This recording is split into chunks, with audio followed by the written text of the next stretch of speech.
دعیتم فیہ الی ضیافت اللہ، اس مہینے میں تمہیں دعوت دی گئی ہے اللہ کے مہمان بننے کی۔ یہ وہ جملہ تھا کہ جس کے اوپر میں آپ کو روکنا چاہ رہا تھا۔ وَجُعِلْتُمْ فِيهِ مِنْ أَهْلِ كَرَامَةِ اللَّهِ،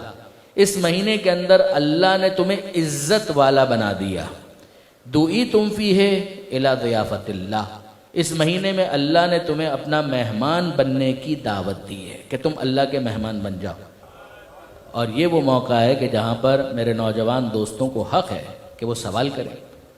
یعنی کیونکہ خود میں جب ٹین ایج میں تھا تو اس طرح کے سوال کیا کرتا تھا، لہٰذا میں اپنے نوجوان دوستوں کو یہ حق دیتا ہوں کہ وہ سوال کریں۔ ان کے ذہن میں بالکل یہ سوال آئے گا کہ یہ عجیب معاملہ ہے۔ دیکھیے اب آپ غور کیجئے، اگر کوئی شخص کہیں پر مزدوری کرتا ہے اور سیٹھ صاحب نے کہا کہ صاحب تمہارا لنچ جو ہے وہ روزانہ کا ہمارے ذمے، اور روزانہ وہاں پر دال لنچ میں ملتی ہو، کبھی سبزی ملتی ہو، کبھی ایک آئٹم ہے کبھی دوسرا آئٹم ہے، جو آرڈنری کھانا ہوتا ہے جو انسان کی بھوک کو مٹا سکے، اس کو کچھ توانائی دے سکے، ویسا کھانا روزانہ وہاں پر فراہم کیا جاتا ہے۔ 11 مہینے اسی طرح سے رہے، اور پھر سیٹھ صاحب کی طرف سے اناؤنسمنٹ ہو کہ صاحب 1 مہینہ ایسا ہے کہ جس میں ہم تمہیں اپنا مہمان بننے کی دعوت دیتے ہیں، تو مجھے آپ انصاف سے بتائیے مزدور کے ذہن میں کیا آئے گا؟ مزدور کے ذہن میں یہ آئے گا کہ صاحب 11 مہینے بھی کھانا تو کھلا ہی رہے تھے، اس 1 مہینے میں جب اعلان کر کے کھلا رہے ہیں کہ ہم تمہیں 1 مہینے کے لیے اپنا مہمان بنا رہے ہیں، تو اگر 11 مہینے دال کھلائی ہے، سبزی کھلائی ہے، بھنڈی اور گوبھی سے معاملہ آگے نہیں بڑھا ہے، تو اب ظاہر ہے کہ اس 1 مہینے کے اندر تو دسترخوان کے اوپر کچھ رنگینی میں اضافہ ہو جائے گا، کہیں کوئی چکن ہوگا، کہیں کوئی مٹن ہوگا، کچھ بیف ہوگا، کچھ کڑھائی، کچھ ایسی چیز، کچھ مرغن غذائیں، کچھ حلوے، کچھ ایسی چیزیں ہوں گی کہ جو روٹین سے ہٹ کر ہوں گی۔ لیکن اگر آپ وہاں پر پہنچے وہ مزدور کہ جس نے 11 مہینے دال بھی کھائی ہے، سبزی بھی کھائی ہے، کھانا کھا رہا ہے، اور جب اعلان ہوا کہ بھئی آج تو ہم نے اہتمام خاص کیا ہے، اور وہ وہاں پر پہنچے اور پوچھے کہ صاحب دسترخوان کہاں پر ہے، تو اسے کہا جائے کہ تمہیں مہمان بنایا ہے، اس کا یہ مطلب تھوڑی ہے کہ کھانا بھی کھلایا جائے گا، کھانا وانا کچھ نہیں ہے، بس تم مہمان ہو۔ تو آپ مجھے بتائیے کہ وہ مزدور کس طرح سے ریئیکٹ کرے گا؟ آپ لوگ بھی عجیب ہیں، 11 مہینے تک جب ایک عمومی اہتمام تھا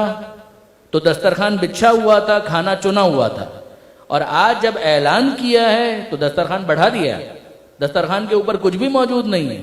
جتنی حیرت اس مزدور کو ہونی چاہیے اس سے زیادہ حیرت ایک بندہ مومن کو ہونی چاہیے کہ اے پروردگار 11 مہینے تک تو نے ہی کھلایا، بے شک تو رازق ہے،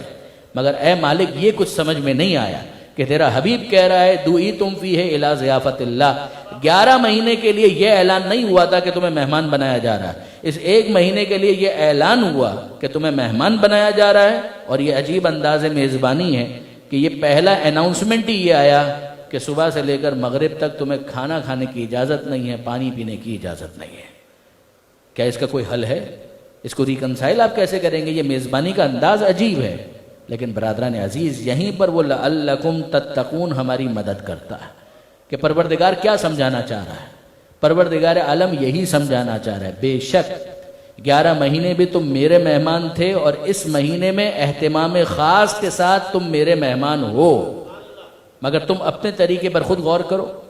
تم اپنے مہمان کے لیے کیا کرنا چاہتے ہو؟ اگر کوئی تمہارے گھر پر مہمان بن کر آ جائے تم کیا کرو گے؟ جو تمہارے بس میں ہوگا تم کرو گے، جتنی غذائیں تمہارے لیے ممکن ہوگی تم بچھا دو گے، پیش کر دو گے، چن دو گے، جتنے میٹھے تمہارے لیے ممکن ہوں گے تم ان کے لیے ارینج کر دو گے، گاجر کا حلوہ بھی لے آؤ، کسٹرڈ بھی لے آؤ، کھیر بھی لے آؤ، یہ بھی لے آؤ، وہ بھی لے آؤ۔ کیوں؟ اس لیے کہ مہمان بنایا ہے۔ لیکن اگر آپ کو پتہ چل جائے، بہت توجہ کیجئے گا، اگر آپ کو پتہ چل جائے کہ جو آپ کا مہمان ہے اس کو ڈائبٹیز ہے، کیا پھر بھی آپ اس کی میزبانی کرتے ہوئے حلوے اس کے سامنے رکھیں گے؟ آپ کہیں گے یہ مہمان مجھے بہت عزیز ہے، میں چاہتا ہوں کہ اسے حلوے بھی کھلاؤں، مگر مسئلہ یہ ہے کہ یہ تو شوگر پیشنٹ ہے، اگر میں نے اس کو حلوہ کھلایا اپنی میزبانی کا بھرم رکھنے کے لیے تو یہ مہمان باقی نہیں رہے گا، اس کا جسم تحمل نہیں کر سکے گا، اس کا جسم برداشت نہیں کر سکے گا۔ آپ کو پتا چلے کہ آپ کا مہمان جو ہے پہلے ہی اس کو 2 مرتبہ ہارٹ اٹیک ہو چکا ہے، اب آپ اس کے سامنے کیا مرغن غذائیں لا کر رکھیں گے کہ بھئی میری میزبانی کا بھرم باقی رہے، لہٰذا میں اپنے مہمان کو مرغن غذائیں کھلاؤں گا، کٹا کٹ بھی کھلاؤں گا، اور کڑھائی بھی کھلاؤں گا، اور یہ بھی کھلاؤں گا، اور اصلی گھی بھی اس کے اندر پیش کر دوں گا سب کچھ، کیوں؟ تاکہ میری میزبانی کا بھرم باقی رہے۔ آپ کہیں گے کہ نہیں، جب میں اپنے مہمان کا اچھا چاہتا ہوں، بھلا چاہتا ہوں، اور مجھے پتا ہے کہ میرا مہمان بیمار ہے، تو غذا کا انتظام بعد میں ہوگا، دوا کا اہتمام پہلے ہوگا۔ پہلے دوا کا اہتمام کیا جائے، حلووں سے پہلے انسولین کا انتظام کیا جائے گا۔